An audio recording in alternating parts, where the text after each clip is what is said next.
शहबाज शरीफ ने आसमान से ही सलाम ठोकना शुरू कर दिया था। जमीन पर आसिम मुनीर भी सलाम पर सलाम ठोके जा रहा था। शहबाज शरीफ अरबी शेख से लिपट पड़े और फिर अपने पाव पाव के atom bomb Saudi crown prince Mohammed bin Salman को बेच डाले। सऊदी अरब ने मुनीर को चौकीदार रख लिया। सऊदी शेखों की रखवाली करेगा पाकिस्तान।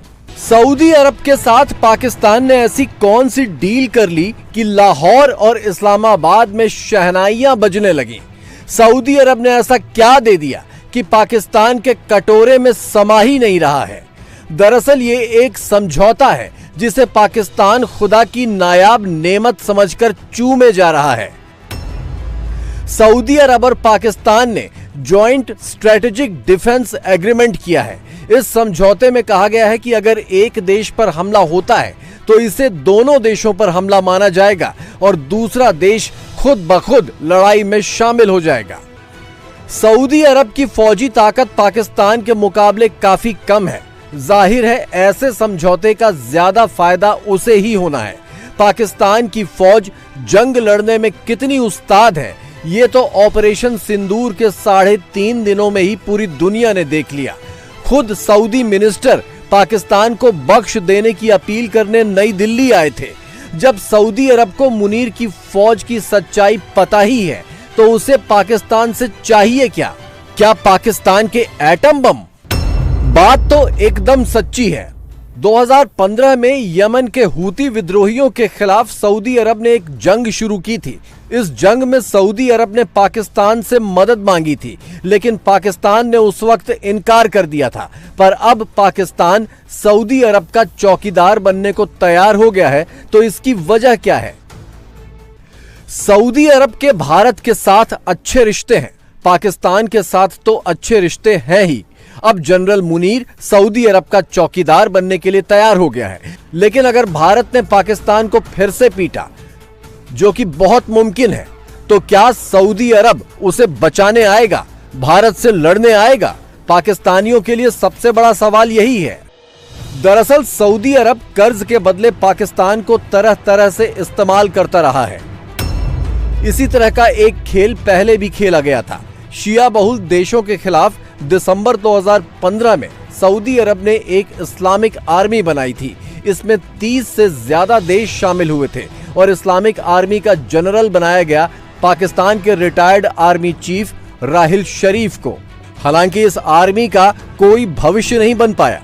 हो सकता है कि यमन से अपनी दुश्मनी सेटल करने के लिए सऊदी अरब पाकिस्तानी एटम बमों की घुड़की देना चाहता हो। सऊदी अरब और यूएई के टुकड़ों पर पलने वाले पाकिस्तान को अगर किराए पर एटम बम देने से 2-3 अरब डॉलर मिल जाएं, तो उसके लिए इससे अच्छा और क्या होगा? जो बात पाकिस्तान नजरअंदाज कर रहा है वो ये कि ईरान के साथ वो संबंध बढ़ाने के जुगाड़ में रहता है, लेकिन शिया मुल्क होने के चलते ईरान को सऊदी अरब हमेशा टेढ़ी निगाहों से देखता है। अब अगर सऊदी अरब और ईरान भिड़ गए तब पाकिस्तान क्या करेगा?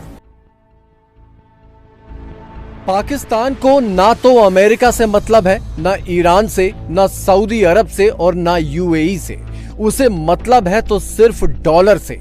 डॉलर जहां मिले शहबाज और उनके फेल्ड मार्शल वहां दौड़े चले जाते हैं, या यूं कहें कि जहां डॉलर मिलने की उम्मीद हो शहबाज और मुनीर वहीं जाते हैं और डॉलर दिखाने वाले को आसमान से लेकर जमीन तक सलाम पर सलाम ठोके जाते हैं।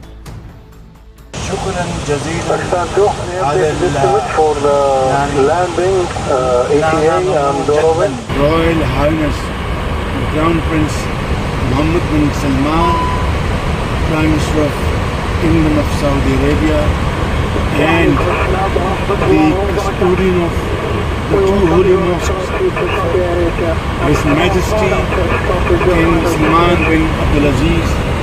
Thank you very much. It's very kind. वैसे सऊदी अरब और पाकिस्तान के इस समझौते के पीछे की असल कहानी ना तो एटम बम है, न भारत के खिलाफ पाकिस्तान की गुटबंदी है, न सऊदी अरब की पाकिस्तान से मोहब्बत है। कहानी ये है कि अमेरिका के इशारे पर सऊदी अरब इजराइल को मान्यता देने वाला है। यही हुक्म पाकिस्तान के लिए भी है। सऊदी अरब तो इजराइल को मान्यता देने को तैयार है, लेकिन मुनीर और शहबाज के लिए मुश्किल हो जाएगी, क्योंकि पाकिस्तान में इजराइल और भारत से दुश्मनी का पाठ बरसों बरस से पढ़ाया जा रहा है। लेकिन अमेरिका का हुक्म तो बजाना है और इसके लिए सऊदी अरब से समझौते का बहाना है। तो ट्रंप के लंच की कीमत चुकाने का वक्त आ गया है।